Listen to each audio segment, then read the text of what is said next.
এক গ্রামে বাস করত একজন কাঠুরে। সে ছিল অনেক গরিব। সে বিভিন্ন ধরনের কাজ করে তার সংসার চালাতো। না, অনেক দিন হয়ে গেল, কোনো কাজকর্ম পায়নি। এভাবে তো আর দিন চলে না। আমাকে একটা কিছু করতেই হবে। যাই, ঘরে শুধু একটি কুড়োল পড়ে আছে, তাই নিয়ে যাই। দেখি জঙ্গল থেকে কিছু গাছ কেটে আনতে পারি কিনা।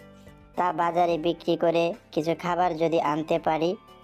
এই বলে কাঠুরে জঙ্গলের দিকে চলে গেল। সে জঙ্গলে গিয়ে তেমন কোনো গাছই পেল না কাটার মতো। আজকে তো কোনো গাছ পেলাম না। এভাবে চলতে থাকলে আমি না খেয়ে মারা যাব। এখন কি করি আমি? তখন সে একটি গাছের নিচে বসে পড়ল। আমি আর কিছুই